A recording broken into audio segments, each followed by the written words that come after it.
اللہ تعالیٰ آج کی رات میں ہمیں سب گناہوں سے سچی توبہ کرنے کی توفیق عطا فرمائے، اور رزق کی تنگی سے اللہ ہمیں محفوظ فرمائے، اور غیر کی محتاجی سے اللہ ہمیں محفوظ فرمائے، اور دنیا میں اللہ عزتوں کی زندگی نصیب فرمائے، اور قیامت کے دن بھی اللہ تعالیٰ عزتوں کے ساتھ اپنے رب کے سامنے کھڑا ہونے کی توفیق عطا فرمائے۔ آج کی رات بجٹ کی رات ہے، بجٹ آج رات بننا شروع ہو جائے گا۔ اس بجٹ میں کیا کیا چیز ہوگی، آئندہ سال کن لوگوں نے زندہ رہنا ہے اور کن لوگوں نے کی موت آنی ہے، تو مردوں کی فہرست بنے گی آج کی رات میں۔ آنے والے سال میں کن لوگوں کی موت واقع ہوگی، ان کی آج کی رات میں فہرست بنے گی۔ پھر آنے والے سال میں کن کی شادیاں ہوں گی، ان کی بھی فہرست بنے گی۔ کن کے ہاں بیٹے پیدا ہوں گے، اولاد پیدا ہوگی، اس کی بھی فہرست بنے گی۔ یہ بجٹ ہے، کس کو صحت ملے گی، کس کو بیماری آئے گی، یہ آج کی رات میں فیصلے ہوں گے۔ اور یہ رزق کی لسٹیں بنتی رہیں گی حتیٰ کہ رمضان شریف آ جائے گا۔ پھر 27 رمضان کی رات میں اللہ تعالیٰ ان رشتوں کو فائنل کر کے فرشتوں کو عمل کے لیے پہنچا دیں گے۔ درمیان میں وقفہ اللہ نے اس لیے رکھا کہ میرے بندے اگر اس دوران تو اللہ سے مانگے گا، عبادت کرے گا، دعائیں کرے گا، تو ہم تیرے رزق میں تبدیلی بھی کر دیں گے، ہم تیرے لیے اچھے رشتے کا انتظام کر دیں گے، تجھے ہم بیٹا عطا کریں گے، تجھے ہم عزتیں عطا کریں گے، تجھے ہم صحت عطا کریں گے۔ تو یہ بجٹ آج کی رات سے بننا شروع ہوگا، اور فائنل کب ہوگا؟ 27 رمضان کی رات کو فائنل ہوگا، اور فرشتوں کو عمل کے لیے پہنچا دیا جائے گا۔ نبی علیہ السلام نے فرمایا کیونکہ آج کی رات رزق کے فیصلے ہوتے ہیں، تو میرا دل چاہتا ہے کہ جب میرے رزق کے فیصلے ہو رہے ہوں تو میں روزہ رکھوں، لہذا کل کا دن روزہ رکھنا سنت ہے۔ کل کا دن کیا کرنا سنت ہے؟ روزہ رکھنا سنت ہے۔ اور آج کی رات میں صلاۃ التسبیح بھی پڑھے، اور اگر وقت ملے تو قبرستان جا کر اپنی موت کو بھی یاد کریں، اور اللہ سے دعائیں مانگیں کہ اللہ تعالیٰ میں رزق کی پریشانی سے محفوظ فرمائے، ہمارے گناہوں کو معاف فرمائے، اور اللہ ہمیں اپنے مقبول بندوں میں شامل فرمائے۔ جو بندہ تہجد کے وقت میں یا فرض نمازوں کے بعد اللہ تعالیٰ سے عاجزی اور زاری کے ساتھ دعا مانگے، اللہ تعالیٰ اس کو رزق کی پریشانیوں سے محفوظ فرما لیتے۔ نبی علیہ السلام نے ایک صحابی کو یہ دعا سکھائی کہ تم گھر سے نکلتے ہوئے دعا مانگا کرو، بسم اللہ علی نفسی و مالی و دینی، اللہم ارضنی لقضائک و بارک لی فیہا وقدر لی حتی لا احب تعجیل ما اخرت ولا تاخیر ما عجلت۔ تو جو بندہ یہ دعا پڑھ لے گا اللہ تعالیٰ اس کو رزق کی تنگی سے بچا لیں گے۔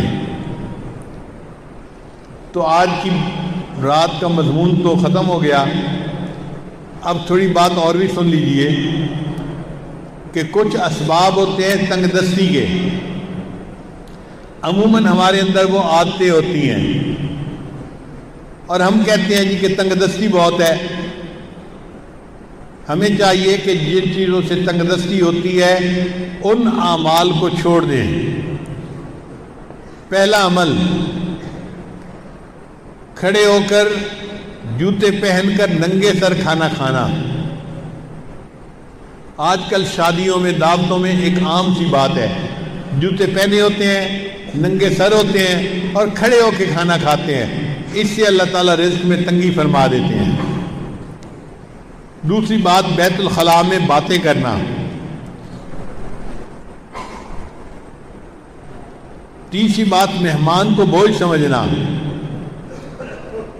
چوتھی بات، ہاتھ دھوئے بغیر کھانا کھانا اور بسم اللہ پڑھے بغیر کھانا کھانا، اس سے رزق میں تنگی ہو جاتی ہے۔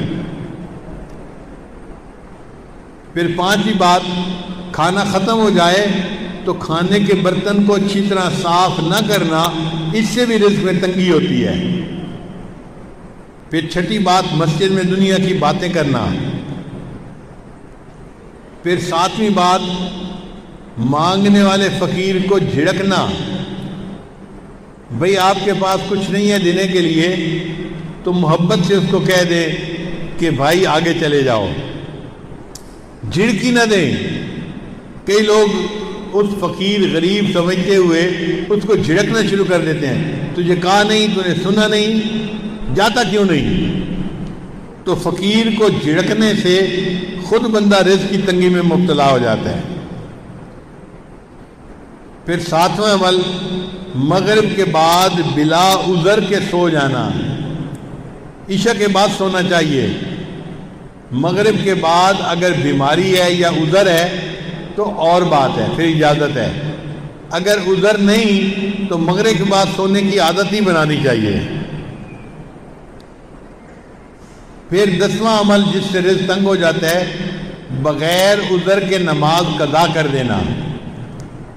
فجر نہیں پڑھتے، ظہر نہیں پڑھتے، عصر نہیں پڑھتے، مغرب نہیں پڑھتے، باتوں میں لگے رہے، نماز قضا ہو گئی۔ پھر 11واں عمل جس سے رزق میں تنگی آتی ہے، جھوٹ بولنا۔ اور آج کل تو جھوٹ بولنے کی ابتدا ماں باپ بچے سے ہی کر دیتے ہیں۔ پھر 12واں عمل جس سے رزق میں تنگی ہوتی ہے، گانے بجانے میں دل لگانا۔ گانے پسند ہوتے ہیں تو آپ دیکھیں گاڑیوں میں ہر وقت ٹوں ٹوں ہوتی رہتی ہے، گانے لگے ہوئے ہوتے ہیں، میوزک لگی ہوتی ہے۔ پھر 13واں عمل جس سے رزق میں تنگی آتی ہے، اولاد کو برا بھلا کہنا۔ کچھ جاہل ماں باپ کو اولاد کو گالیاں دینے میں مزہ آتا ہے، ماں ہے تو گالیاں دیتی ہے، باپ ہے تو گالیاں دیتا ہے۔ اولاد کو گالیاں دینے سے اللہ تعالیٰ بندے کو رزق کی تنگی میں مبتلا کر دیتے ہیں۔ اس لیے غصے میں بھی اولاد کو دعا دینی چاہیے۔ چنانچہ ایک صاحب اپنا واقعہ سنانے لگے کہ میں بہت شرارتی تھا اور گھر والوں کو میں نے تنگ کیا ہوا تھا۔ ایک دن کیا ہوا کہ گھر میں مہمان آئے ہوئے تھے تو میری والدہ نے دال بنائی مہمانوں کے لیے، اور میں نے ایک مٹھی ریت کی بھری اور آ کر ہنڈیا میں ڈال دی۔ اب جب مہمان کھانا کھانے لگے تو دال کے اندر ریت تھی، تو کھانا تو نہیں کھایا جاتا نا، تو مہمانوں کو بھی پریشانی ہوئی اور گھر والوں کو بھی پریشانی ہوئی۔ اب جب گھر والوں کو پریشانی ہوئی تو میرے والد تو غصے میں کہ جس نے یہ کیا ہے میں اس کی پٹائی کرتا ہوں۔ کہنے لگے کہ میری والدہ کو پتہ چلا تو میری والدہ نے پتہ کیا کہ یہ کام کیا کس نے ہے، تو ماں کو بچوں کا پتہ ہوتا ہے، اس نے کہا کہ فلاں نے کیا ہوگا۔ مجھے پکڑ کے لایا گیا اور مجھے پوچھا گیا کہ کیا تم نے یہ حرکت کی، سالن کے اندر تم نے ریت ڈالی؟ تو امی کے سامنے میں نے اقرار کر لیا، ہاں امی یہ شرارت میں نے کی تھی۔ کہنے لگے کہ یہ شرارت کا جب میں نے اقرار کیا تو غصے میں میری ماں نے مجھے کہا، اچھا تو نے مہمانوں کو تکلیف پہنچائی اور سالن کے اندر تو نے ریت ڈالی، اللہ تعالیٰ تجھے حرم کا امام بنا دے۔ تو وہ کہتے ہیں کہ اللہ نے میری ماں کی دعا کو قبول کر لیا اور آج اللہ نے مجھے دونوں حرم کا امام بنا دیا۔ یہ واقعہ کس کا تھا؟ قاری سدیس کا تھا جو حرم کے امام ہیں۔